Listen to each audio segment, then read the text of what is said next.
Halo semuanya, apa kabar? Semoga kalian semua dalam keadaan sehat. Selamat datang kembali di channel saya. Udah lama saya nggak upload konten video.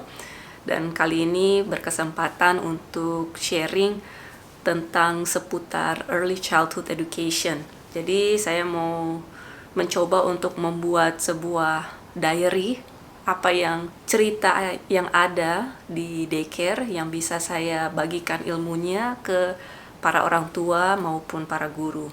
Nah, ada suatu kejadian di mana anak saya ini laki-laki berusia hampir 3 tahun. Dia itu menangis meronta-ronta. Waktu itu saya minta dia untuk pergi duduk di toilet karena dia lagi potty training, dan cukup sekitar ya mungkin 1,5 jam ya dia belum buang air kecil gitu.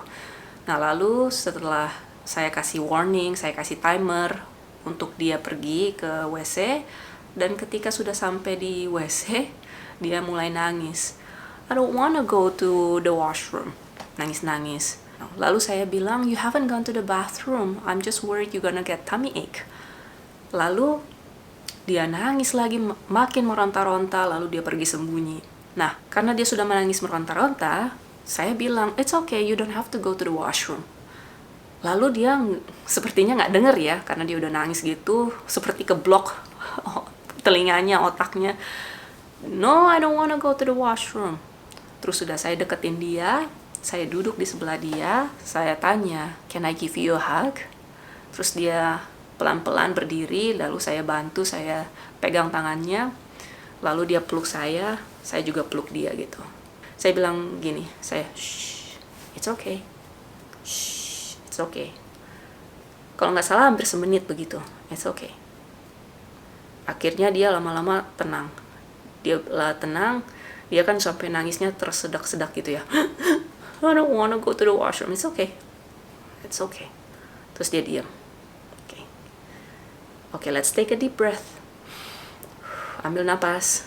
Dan dia ikut ambil napas. Can I see your eyes? Terus dia lihat saya lihat dia. So you're saying you don't want to go to the bathroom? Terus dia jawab, no, I don't want to go to the bathroom. You don't need to pee? No, I don't want to pee. Alright. If you need to pee, if you feel like your pee is coming, you just let me know or another teacher knows, then we'll take you to the bathroom. Okay. Terus udah. Dia pergi main.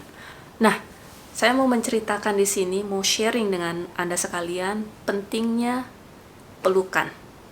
Jadi kita jangan menyepelekan pelukan itu kepada anak-anak. Jadi kalau Anda belum memeluk anak Anda hari ini, silakan peluklah dia. Kita pun yang sudah dewasa merindukan kehangatan pelukan itu. Nah, apa saja dampak yang positif? Yuk kita bahas. Pelukan bisa memberikan dampak yang positif, yang baik bagi kesehatan mental dan juga kesehatan fisik pada anak. Nah, yang pertama, pelukan itu membuat anak sehat.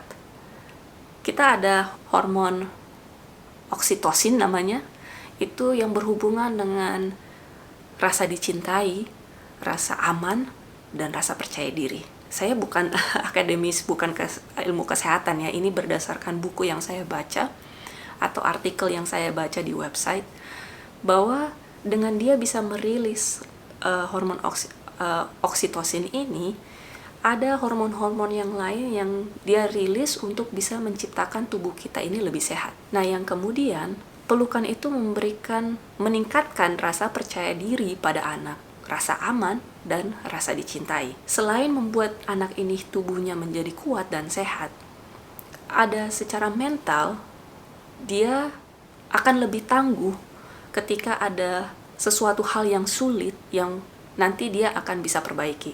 Jadi begini, yang saya maksudkan itu, contohnya begini, kalau anak pergi bermain, kita perhatikan, kita observe. Jadi jangan juga kita main handphone.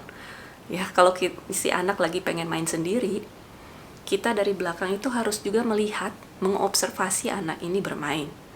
Ya, kita juga mau anak itu aman juga ya.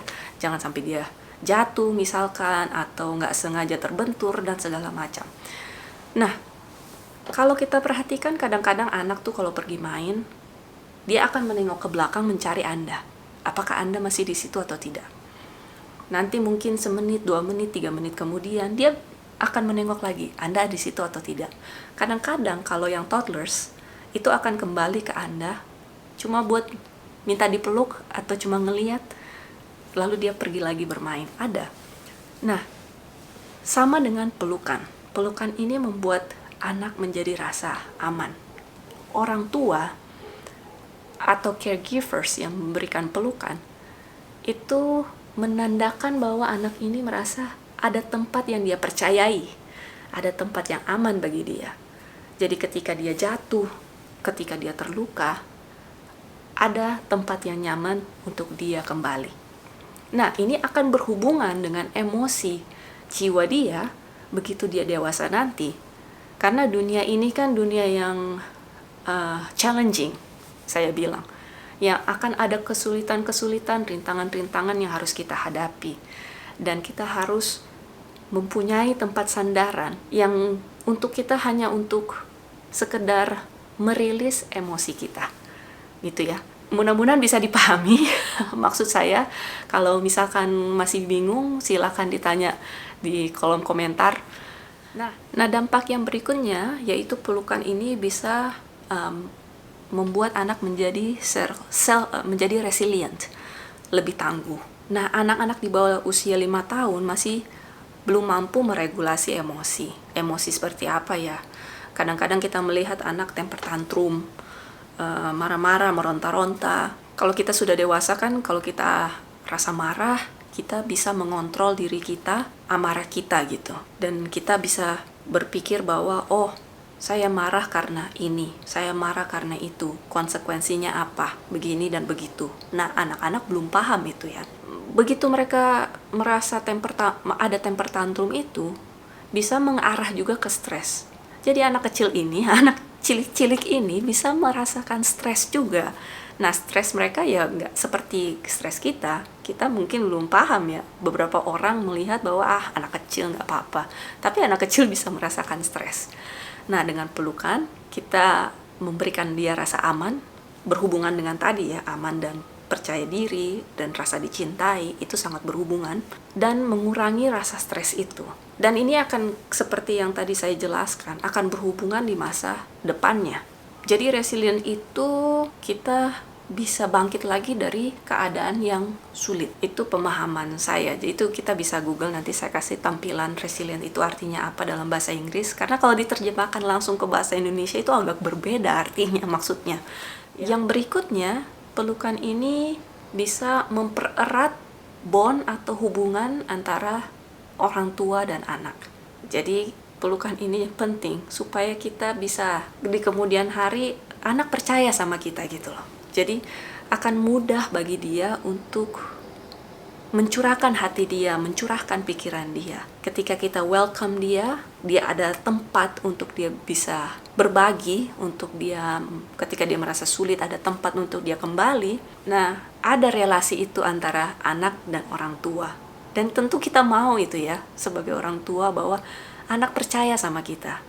Kita mau melindungi anak ini, tapi dengan batas kemampuan kita juga. Bukan berarti kita manjakan, tidak. Tapi kita bisa mengarahkan dia kemana yang lebih baik, bukan ke tempat yang lebih buruk. Perlu diingat juga, kalau anak sudah bisa bicara, kita tanyakan dulu pada dia, can I give you a hug?